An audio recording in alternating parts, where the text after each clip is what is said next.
Le magazine littéraire Épilogue est une présentation de la librairie du quartier. Alors, vous êtes toujours à l'écoute du magazine littéraire Épilogue sur les ondes de CKIA-FM. Qu'est-ce qu'on entend? Bonjour Valérie, bonjour tout le monde. On vient d'entendre le thème sonore de La Comté, ou Le Comté, ça dépend comment on l'a traduit, mais disons, moi je vais dire La Comté le plus souvent. C'est l'endroit où vivent les hobbits. Et c'est un endroit presque paradisiaque selon Tolkien. Et je vous parle justement de Tolkien aujourd'hui. Vous l'avez dit d'entrée de jeu là, au début de l'émission, je vous parle d'un petit essai vraiment magnifique dès le départ, très doré. Tolkien. Oui, première fois chez Lux avec un vernis là, sélectif brillant. On reprend un petit peu la façon d'illustrer Tolkien. Alors, Tolkien contre les machines, écologie et antifascisme en terre du milieu. Là, la terre du milieu, je vais en reparler. Je vais essayer de vous situer. Il y a tellement de choses que je comprends pas dans ce titre-là, Simon. Là, je me fie sur toi pour les 10 prochaines minutes. En fait, moi, j'aurais aimé vous parler plus de l'œuvre de Tolkien, mais ce ne sera pas le cas. Là, on va devoir entrer dans ce que Sébastien Fontenelle nous présente aujourd'hui. Tolkien, là, c'est le Seigneur des Anneaux, c'est bien ça? Tolkien a fait, le Hobbit, qui a vraiment fonctionné, un livre plus pour les enfants, semble-t-il, et ensuite Le Seigneur des Anneaux, qu'il a pris 10 ans à écrire et qui est un récit légendaire, mythique, à la base du style fantasy, et qui a eu ensuite plein d'autres récits, en fait, qui ont copié son style. C'est lui le fondateur. C'est à cause de lui qu'il y a des gens qui jouent à Donjons Dragons maintenant. Là, ça, c'est autre chose. Ça, c'est les produits dérivés, c'est les autres éléments qui sont partis de cette façon-là de voir le monde, se le représenter. Puis justement, se le représenter, ça va être mon lien pour vous dire, c'est un peu ça qui est critiqué dans Tolkien contre les machines, puisque à partir d'un récit légendaire, on peut interpréter de différentes manières. Et là, il y a eu des années où on a interprété ça comme un élément, je parle, en fait, dans le livre, on dit les années 60-70, la récupération de la gauche, plus aux États-Unis, pour les mouvements écologistes, les mouvements aussi où on mettait de l'avant l'individu contre l'État, l'individu qui peut s'affirmer et faire avancer les choses. Mais là, depuis quelques années, c'est autre chose, c'est la droite et même l'extrême droite qui récupère ce récit fondateur-là. Puis on va embarquer doucement. Je vais essayer d'y aller petit peu par petit peu. Parution initiale, Bilbo le Hobbit et... là, tu me perds. À peu près. Là, merci, Tolkien a écrit ça dans quelle année? On va demander aux recherchistes de nous trouver ça. Pour dire combien il y a eu de temps de recul, justement, avec cette récupération d'abord de la gauche dans les années 60-70 et aujourd'hui davantage de la droite. Je vais lancer 1937. Merci. Alors, donc on était parution pendant la guerre, ou un petit peu avant la Deuxième Guerre mondiale. C'est le contexte. Donc, c'est une œuvre qui est évidemment internationale, qui est très universelle. Et lui, il se lance aussi dans cet écrit-là, sans trop le dire, dans une révolte un peu contre la guerre des machines, qu'il appelle comme ça, la guerre de la Deuxième Guerre mondiale, où ce sont des machines qui s'affrontent, puis c'est l'industrie qui s'affronte, des industries nationales qui s'affrontent pour en venir à dominer le monde, finalement. Donc, revenons à l'essai, parce que si vous m'embarquez sur toute l'idéologie tout de suite, on n'en a pas fini. J'ai lu Tolkien, justement, avec cette idée-là de regarder d'abord, on parle d'un essai. Je voudrais avoir un petit mot sur la forme, parce que, avant de se lancer dans le contenu, justement, de revenir, là, ça mériterait là, tellement le contenu des éléments plus poussés, mais le contenant m'a tellement plu, j'ai adoré la lecture qui est dans sa forme un peu scolaire, mais c'est une argumentation classique. C'est particulièrement efficace. Ça permet de garder l'attention du lecteur, de lui permettre de comprendre avec clarté ce dont il est question. C'est simple, là. C'est la thèse défendue, les arguments, ce qu'il faut retenir de la conclusion, mais ça faisait quelques essais depuis 2 ans que je lisais chez Lux, puis je m'y perdais. On arrivait avec des propos d'auteur incohérents ou une structure argumentative qui allait d'un côté puis de l'autre, puis à la fin, on se disait, mais c'est quoi l'idée défendue? On le savait pas. Ici, c'est pas le cas. Sébastien Fontenelle, c'est un journaliste et essayiste français. On me dit dans ma recherche, là, attention, là, mais faites votre recherche vous aussi sur cet auteur et journaliste. Donc, il serait reconnu pour son ton incisif et son regard critique sur les médias et les dérives politiques contemporaines. Donc ça va t'intéresser. Donc, Fontenelle s'attaque à une idée répétée dans les dernières années selon laquelle J.R.R. Tolkien, l'auteur du Seigneur des Anneaux, serait un auteur conservateur, nostalgique, d'un ordre ancien, voire un auteur récupérable par la droite, sinon l'extrême droite. Fontenelle, lui, il propose une lecture radicalement différente de l'œuvre du créateur du Seigneur des Anneaux en mettant en lumière les valeurs plus écologistes, antifascistes et anti-autoritaires. Bon, revenons aussi à ça, rentrons dans le contenu. Si on est un connaisseur de l'œuvre de Tolkien, on va rechercher des éléments, on va chercher beaucoup de contenu. C'est là, mais c'est pas la question, c'est vraiment l'auteur, Tolkien. C'est ça, il dit pas la fois où le personnage fait ça, c'est interprété comme ça. Ben un peu, là, parce qu'on parle vraiment de l'exégèse du livre maintenant. C'est devenu tellement étudié, c'est au programme académique de certaines universités aussi. Donc là, il y a des personnes qui ont fait des maîtrises, qui ont fait des doctorats sur l'œuvre de Tolkien, et c'est parcelé, c'est morcelé, puis là, on essaie d'interpréter tous les messages. Mais pour quelqu'un qui, comme nous, va être plus dans la culture, disons, populaire, ben c'est le vieux film animé, les 6 films qui ont été faits, la série qui vient d'être proposée. Donc, il y avait vraiment beaucoup d'attraits, mais on les retrouve pas après ma barre. C'est pas ça. C'est vraiment de parler de récupération politique, puis c'est là qu'on peut être très intéressé. Donc, il se positionne tout de suite, au départ, contre la récupération des écrits de Tolkien par les politiciens de droite, les droitiers, comme il les appelle. Comme il est contre cette récupération et l'appropriation aussi faite par l'éditocratie.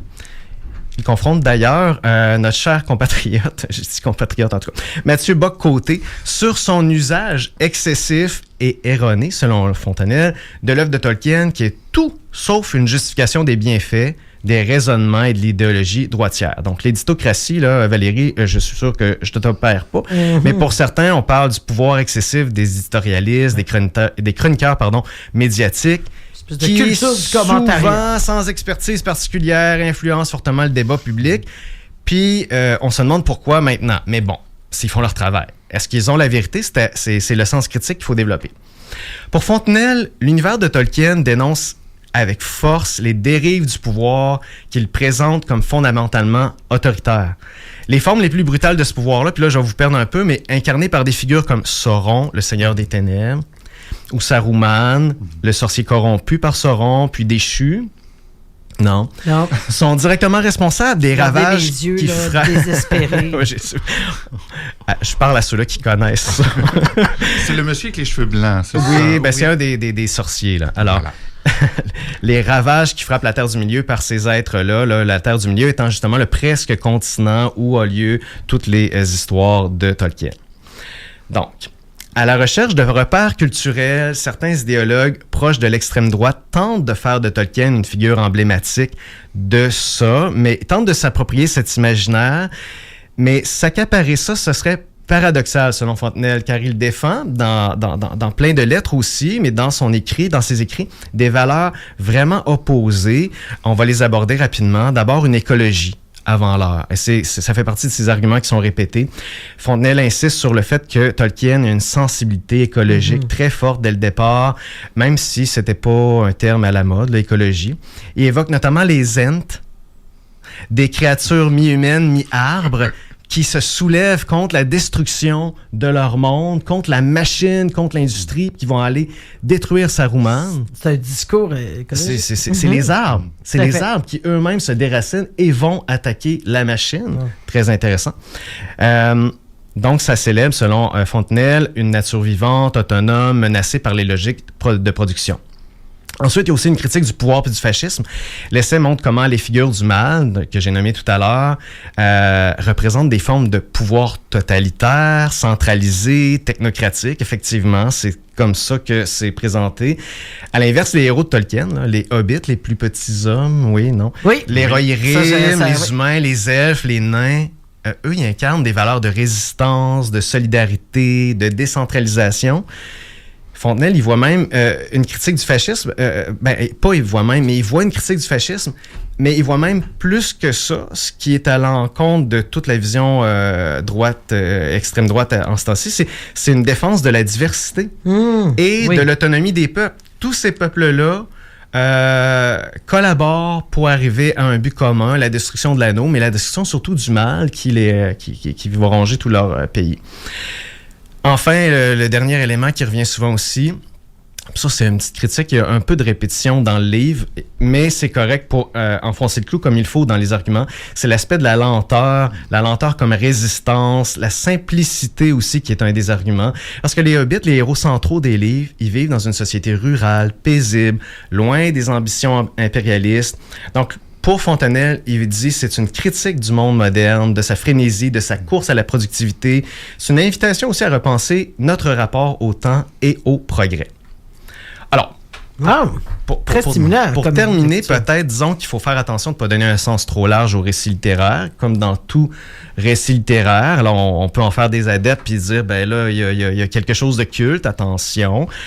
Il se défend lui-même, Tolkien, il voudrait pas qu'on en fasse. Il dit qu'il n'y a pas de message caché dans ses écrits, mais on voit bien que l'histoire a pas retenu ses propos. On essaie de trouver plein de messages cachés. On pourrait se demander aussi pourquoi on cherche tant des idées politiques ou philosophiques dans un monde peuplé d'elfes, de dragons, d'anneaux magiques. Ben, est-ce que c'est pour aller chercher ce public-là qui aime ça, ces histoires-là, peut-être de leur dire, regardez, vous aimez ça, donc venez vers nous? Est-ce que... Pas selon Fontenelle. Pas vraiment. Ça serait vraiment plus pour...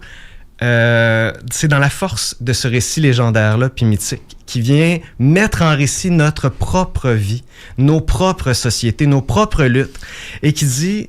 Ça nous offre un miroir déformé, mais révélateur de ce qu'on a comme peur, de ce qu'on a comme espoir. C'est que ça nous permet de prendre du recul puis de motiver nos propres actions. Finalement, c'est comme les conservateurs qui reprennent la Bible et qui oublient que Jésus est un vieux hippie qui s'en lave. Je veux faire mais faisons attention parce qu'on veut pas froisser personne, mais c'est effectivement ça. C'est mettre en scène des archétypes, le héros, le guide sage, la tentation du pouvoir. Ça touche à l'essentiel, à nos questions existentielles. Donc là, c'est vraiment un petit essai qui m'a amené partout dans mes référents philosophiques et idéologiques.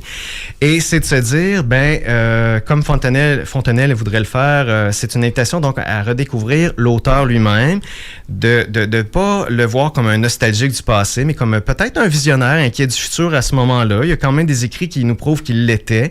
Que le fantasy peut être vu aussi comme un véritable laboratoire d'idées, que ça nous amène à revoir notre vision du monde, puis que donc ce serait bien de le découvrir et que l'on soit passionné de fantasy ou simplement curieux de liens entre littérature, monde moderne. Est-ce que quelqu'un comme Valérie politique, qui n'aime pas le fantasy aimera cet essai-là? Puisque ça prend quelques bases seulement, on peut aller voir, puis peut-être que ça te permettrait, je dis bien si ça te tente, d'aller voir comment les liens vont être ensuite récupérés. Oui, c'est intéressant. Ça, c'est intéressant. C'est très intéressant. Et d'autant que tu parles d'une forme qui est simple. On parle de 115 pages. Ça semble vraiment bien synthétisé. Donc, Tolkien contre les machines. Visiblement, une lecture stimulante chez Lux, éditeur de Sébastien Fontenelle, et Simon M. Poulain nous en parlait. On aurait pu en parler encore plus longtemps. Absolument. Bravo, toi aussi, pour l'exercice de synthèse de ces concepts quand même littéraires, politiques, historiques, extrêmement intéressants. Ça conclut notre émission d'épilogue pour aujourd'hui. La semaine prochaine, on reçoit